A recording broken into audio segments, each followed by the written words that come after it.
Oke, halo sobat lemon, balik lagi dengan gua Krisna tapi nggak biru. Bagaimana nih kabarnya kalian semua? Semoga kalian tetap baik-baik saja ya. Di video kali ini saya akan membahas sebuah film terbaru 2025 yang menceritakan tentang kehidupan seorang wanita yang harus dipaksa untuk merampok sebuah kasino yang sedang melakukan turnamen demi menyelamatkan pacarnya tercinta. Bagaimana keseruannya? Sebelum itu, jika kalian suka dengan konten seperti ini, jangan lupa untuk tekan subscribe aja. Oke lah, tanpa lama-lama lagi kita langsung saja gaskan.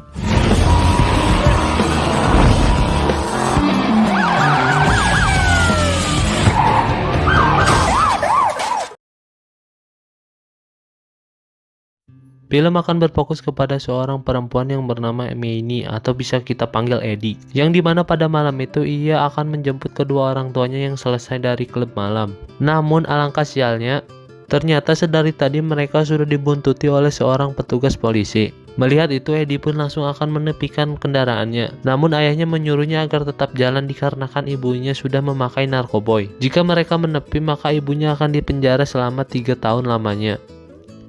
Sehingga film Annie 2025 pun baru saja dimulai.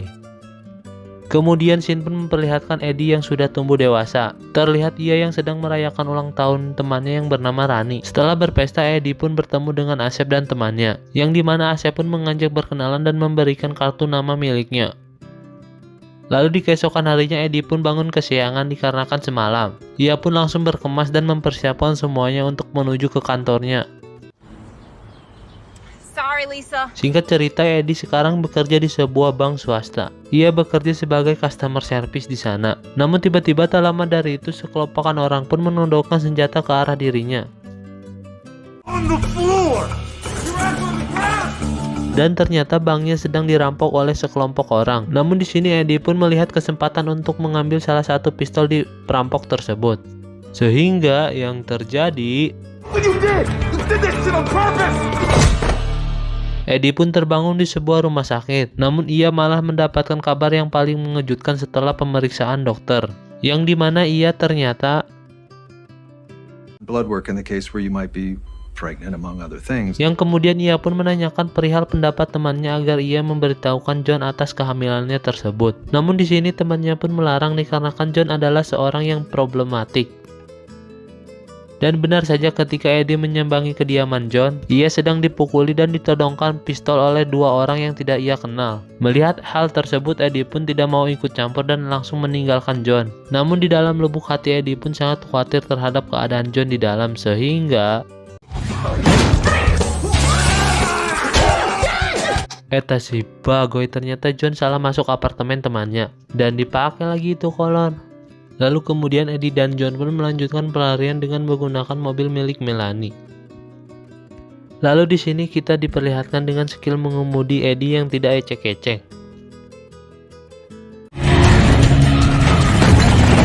yang membuat orang-orang yang mengejarnya pun kalang kabut sehingga ia pun dapat meloloskan diri. Yang kemudian di sini John pun membawa Eddie ke sebuah bangunan bekas pabrik tua, yang dimana di sana juga Eddie menyembunyikan Leo, dan awal mula malapetaka pun terjadi. And I told you I can't because I work for Nico. Yang dimana diketahui bahwa John telah mencuri beberapa paket narkoboy dari bandar yang bernama Nico. Lalu setelah itu mereka berdua pun mengantarkan Leo untuk makan di sebuah restoran. Namun ketika Leo turun, tiba-tiba sebuah mobil pun menabrak dirinya. Melihat hal tersebut, Eddie pun meminta John untuk mengantarkannya pulang saja. Yang dimana di sini Eddie pun sudah tidak mau terseret lagi ke kasus atau masalah yang dibuat oleh John. I am done cleaning up your messes. You're a living shit show, John. You're the fucking Hiroshima and the 9/11 of fucking human beings. Namun beberapa saat kemudian, Nico pun menelepon Eddie dan memintanya agar menemuinya di toko miliknya. Dan mau tidak mau Eddie pun menyetujui apa yang dikatakan oleh Nico. Singkat cerita, mereka berdua pun telah sampai di toko milik Nico. Namun di sini Nico dengan amarahnya, ia pun menjelaskan kebodohan yang telah dilakukan oleh John, di mana John berjanji akan mengganti paketnya dengan cara merampok seseorang. Akibat kesalahan John yang tidak melihat lokasi dan kondisi, di mana orang yang ia rampok ternyata sedang berulang tahun dan akan dirayakan oleh teman-temannya. Akibat kaget, John pun tidak sengaja menembak salah satu perempuan di sana. Dan akibat dari kejadian ini, teman John pun harus tewas di tempat dikarenakan ditembaki oleh pihak keluarga. Lalu kemudian Nico pun mengutarakan tujuan utamanya, di mana ia mengajak Eddie dan John untuk merampok sebuah kasino yang sedang melakukan turnamen. The $3 million is given to the winner of that particular tournament. Yang dimana uang yang akan mereka rampok sebanyak 3 juta dolar Amerika, yang kalau dirupiahin mencapai dengan 49 miliar lebih sedikit. Namun di sini Eddie pun menolaknya dikarenakan ia sudah tidak berkecimpung di dunia seperti itu lagi. You had no problem letting a 15-year-old girl play getaway driver for scumbags. I don't know if we should be tossing around the word.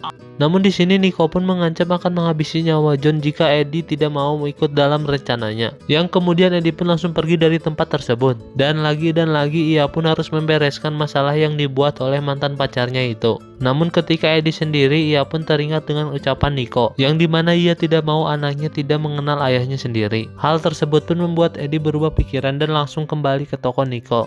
Dan ia pun langsung menyepakati keinginan Nico tersebut, yang dimana ia pun meminta uang untuk membeli sebuah kendaraan agar ia dapat melancarkan aksinya. Dan setelah mendapatkan uang, Eddie pun langsung menghampiri Asep dan membeli mobil biru kesayangannya itu.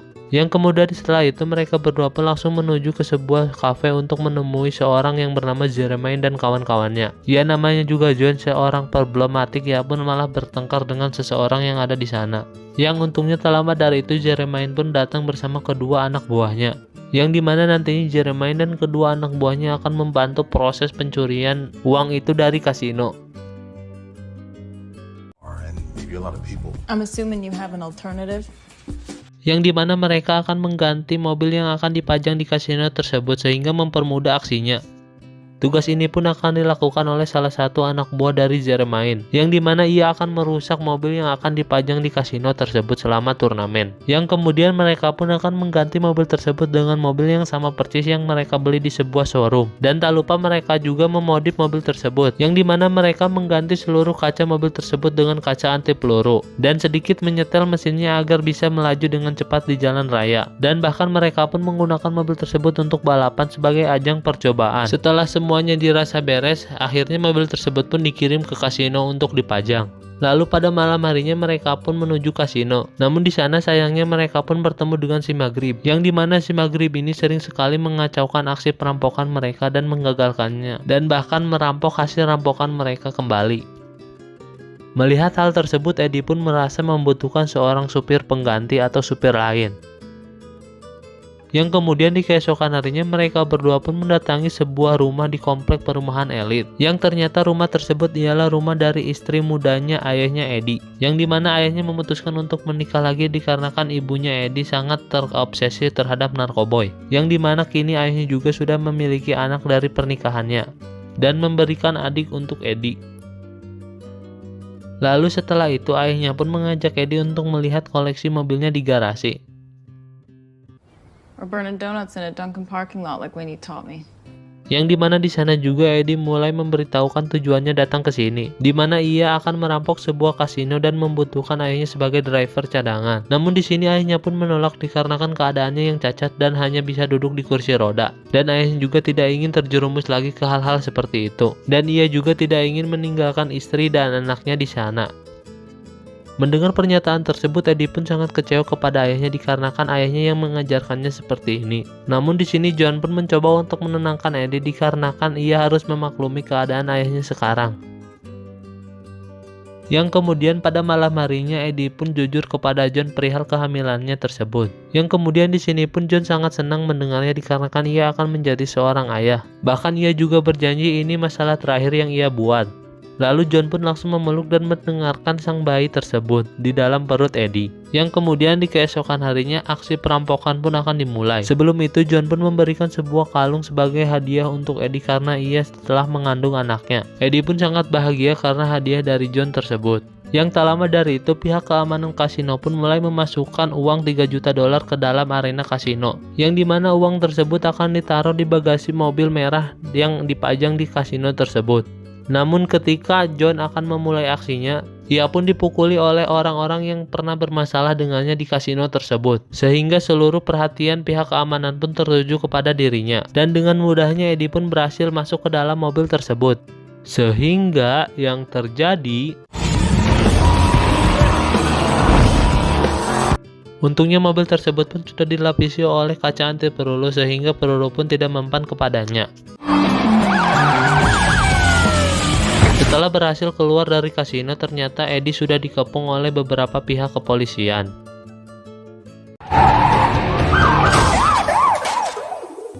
Dan ya, seperti biasa si Maghrib pun mulai mencoba untuk menggagalkan misi dari Eddie, yang dimana si Maghrib pun mencoba untuk merampok kembali uang yang sudah Eddie rampok dari kasino tersebut. Kejar-kejaran mereka pun masuk ke arena NASCAR. Di sini Eddie pun mencari keberadaan John yang tidak kunjung kelihatan.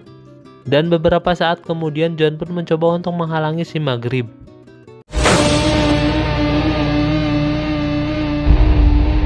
Eddie yang melihat mobil John kecelakaan, ia pun langsung panik dan membantu John untuk keluar dari mobilnya.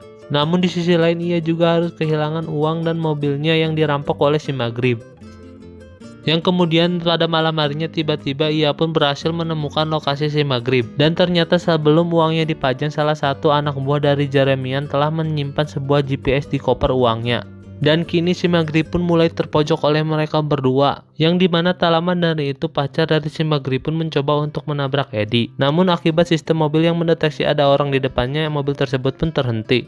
Lalu kemudian di sini John pun langsung mengeksekusi si Maghrib dan mengambil seluruh uang yang telah ia bawa. Lalu pada pagi harinya mereka pun dengan tidak sengaja melihat sebuah keluarga yang utuh. Yang kemudian setelah itu mereka berdua pun menuju ke tempat Gary untuk membagi hasil dari rampokannya tersebut. Namun Sorry, Gary. dan ya, lagi dan lagi si Gobloy John pun malah membuat masalah, di mana John ingin menguasai seluruh uang yang telah ia curi tanpa membagi hasil kepada Nico dan komplotannya. Eddie yang sudah muak dengan kelakuan John pun tiba-tiba, nah gitu dong, daripada membuat masalah di kemudian harinya mending dibunuh. Namun di sini terlihat kesedihan Eddie yang telah membunuh John dikarenakan kelakuannya sudah di batas kesadaran manusia. Yang dimana kemudian pada malam harinya Eddie pun memberikan sebagian jatah milik Nico, yang dimana ia juga meminta jatahnya dikarenakan ia telah membunuh John yang akan mencuri uang milik Nico tersebut. And now what? Who's gonna do that now? Lalu setelah itu Eddie pun langsung bergegas pergi meninggalkan rumah Nico. Kemudian scene pun beralih ke 5 tahun setelah kejadian tersebut, di mana Eddie sekarang sudah mempunyai sebuah usaha bengkel, dan ia juga telah melahirkan anaknya bersama John. Dan film pun ditutup dengan suasana Natal di rumah baru Eddie, dan film pun tamat. Oke, baiklah Sobat Lemon, gimana filmnya? Sangat seru sekali bukan? Pesan yang dapat kita ambil dari film ini ialah kita dapat melakukan apa saja demi orang yang kita cintai, tetapi jika tidak dihargai alangkah baiknya untuk pergi. Oke, baiklah Sobat Lemon, gua Krishna. Jika kalian suka dengan konten seperti ini, jangan lupa untuk tekan like, comment, and subscribe. Bye bye.